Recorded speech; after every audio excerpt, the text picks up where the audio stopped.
stand by.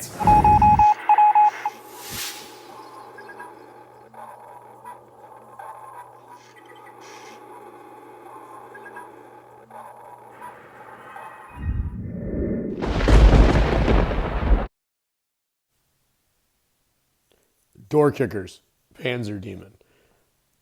I was privileged to receive the first 24 pages as a preview of sorts to review, and I'd like to share a few thoughts.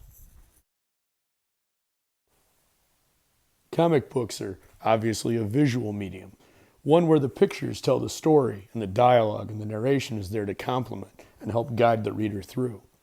Scott understands this, and he also understands that a reader entering the DoorKickers book cold has no knowledge or background or cachet, if you will, for what's going on within the context of the story or who the characters are.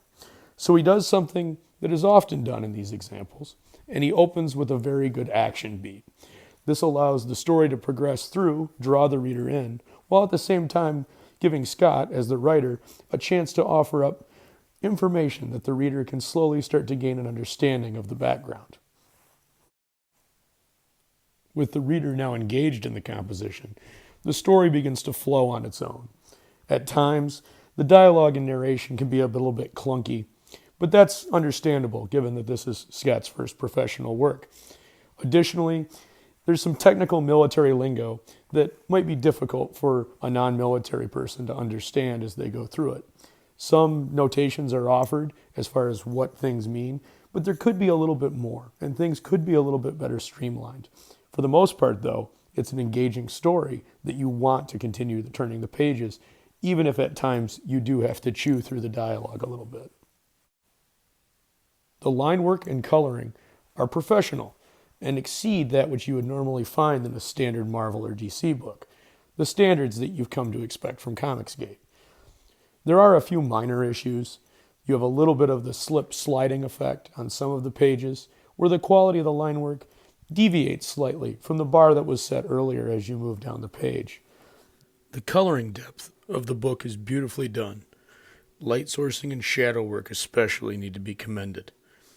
If there is any criticism, however, it's that the palette utilized was perhaps a bit too narrow, and at times some of the panels appear a little bit muddied or dark as the shades blend together. All in all, the first 24 pages of DoorKickers, Panzer Demon, suggest that this is looking to be an engaging story that will captivate most any reader that picks it up. While there are some minor issues with line work here or there, and a color palette that at times might seem a little lacking, the story is engaging and makes you want to read more. It's what I've come to expect from Comicsgate, with a product superior to that than I can find on most shelves.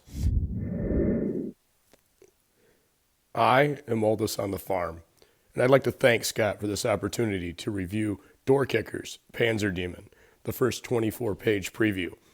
I highly suggest you take this opportunity to go check it out on IndieGoGo. Thank you very much, and hail Comicsgate.